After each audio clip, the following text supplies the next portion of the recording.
Hi, I'm Corey, and I paint dragons. Today we're going to fix up the dragon and finish a unique base. I'm going to begin by filling in gaps with Vallejo plastic putty. It's my new favorite filler, as it's thick, can be easily manipulated, and sanded once cured. I'll also need some green stuff to fill in some major holes, which I'll sculpt missing scales into with a dull hobby knife. I sand the shallow cracks with sanding sticks, which are also kind of a new must-have for me. I spruce up the model a bit with some trees that I 3D printed.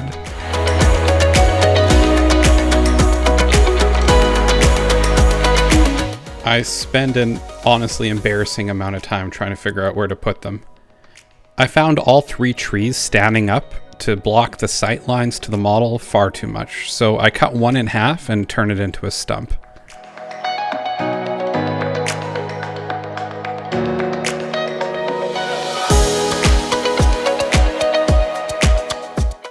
I found the pot of expensive fake dirt that I bought to not stick to the model very well, so I add Mod Podge and paint to it. This does nothing.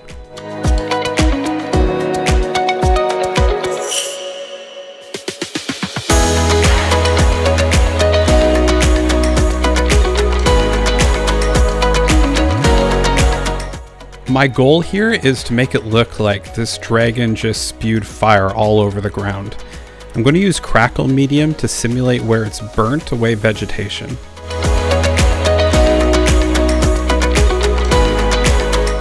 While I wait for that to dry, I'm going to take some watered down Mod Podge, put it all over the base, and just sprinkle some grass all over the place.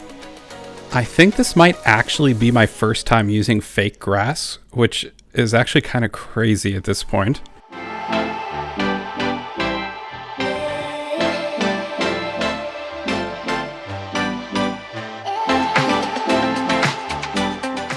I don't know if these tufts really look that great, but I've been staring at them for like 2 years. It's their time. Finally, I glue some fine sand down to add some gritty texture to the areas that'll be torched.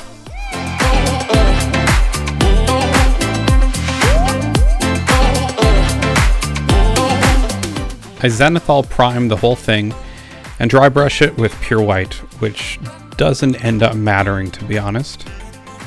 It kind of looks pretty though.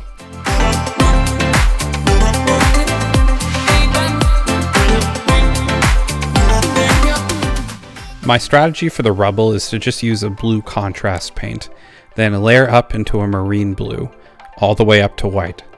It doesn't have to be perfect, as we'll be weathering this quite a bit. For the trees, I use Chestnut by Scale 75. It's just a regular ink, but it's one of my favorite ways to do wood. Needing a bit of variety, I grab a few woody looking paints I think would complement what I already have, but still give it some tonal variety.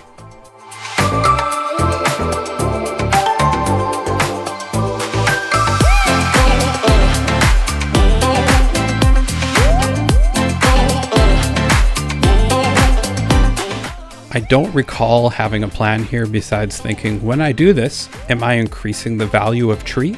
Am I making tree good?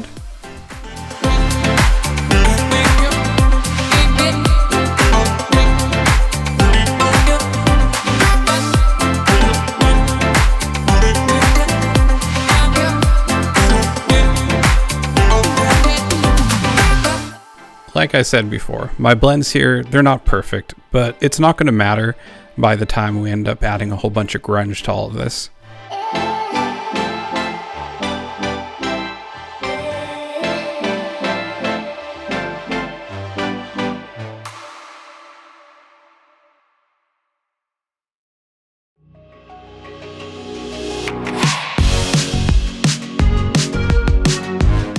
There's something satisfying about painting a line really straight and just kind of nailing it.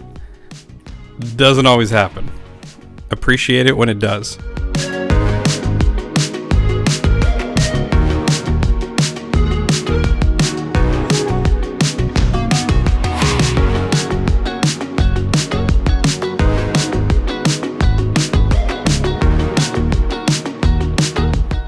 One quick dry brush over the trees and dirt to bring everything together, and we're good to move on.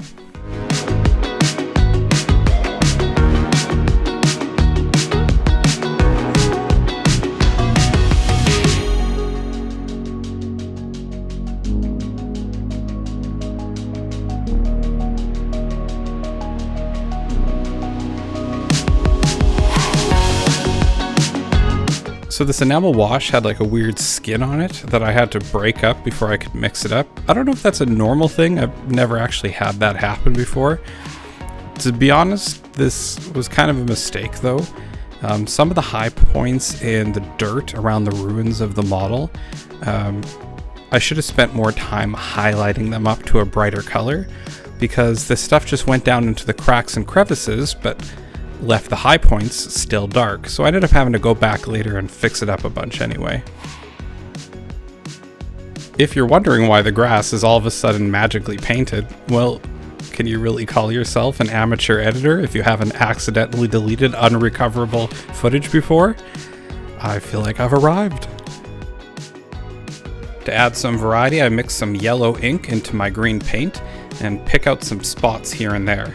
I also go back with a sepia and do the same, and also add a little bit of depth to some of the cracked earth.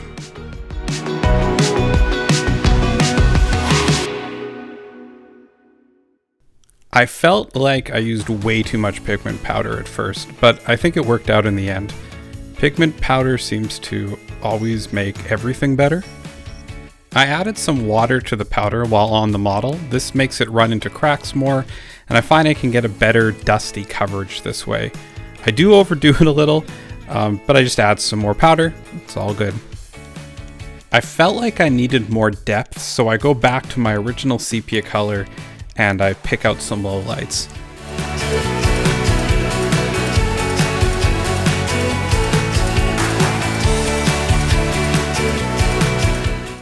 Last thing I do with the airbrush here is add some fluorescent green paint and a drop of yellow ink to define where our flames are going to be. A little bit of dry brush to fix the previously mentioned dark high points on the dirt, and we're ready to make the flames. For this, we're going to need a UV light source, saran wrap, inks, but not these ones, a cup, gloves, and UV resin. It's worth checking the manual to not accidentally buy alcohol inks for this video, which explicitly don't work when you already have regular acrylic inks at home that do. In any case, a tablespoon or more of UV resin to 1 drop of ink should be enough. Any more and it causes issues with the curing process. I spread the resin over crinkled saran wrap in as close to a flame looking shape as I can manage. Periodically, I go over it with a UV light to harden things up, which I can then build upon.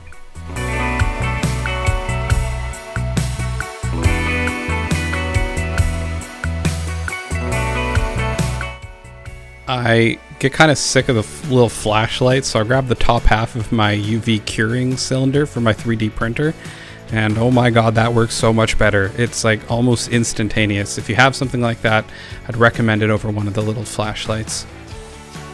Once I pull those little pieces off, I actually put them back on the saran wrap and start adding more resin. This lets it be a little bit less two-dimensional and adds another little bit of body build-up to it. I repeat this process a number of times until I'm satisfied with the result.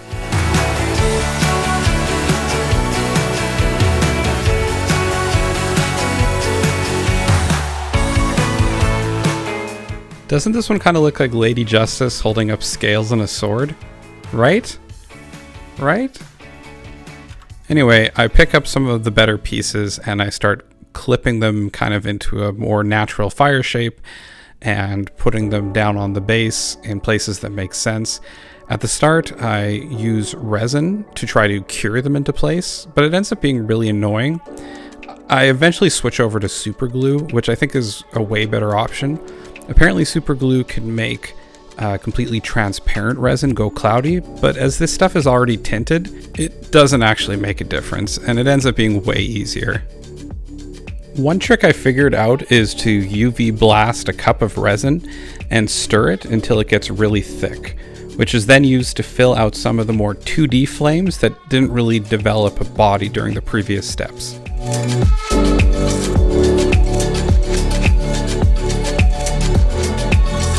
Look how sick this looks. I want to take this thing to like a glow bowling alley. As fire is never just one solid color, I hit the lowest points of the flame with yellow ink and the high points with a slightly darker green.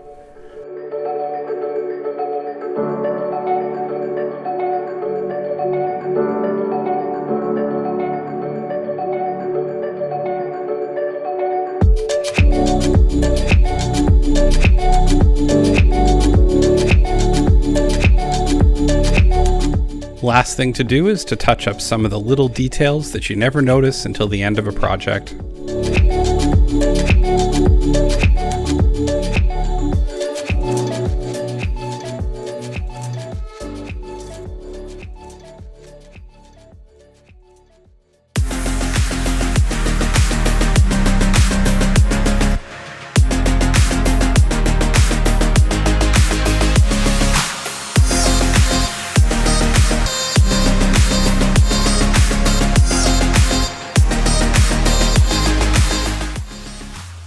Catch you next video.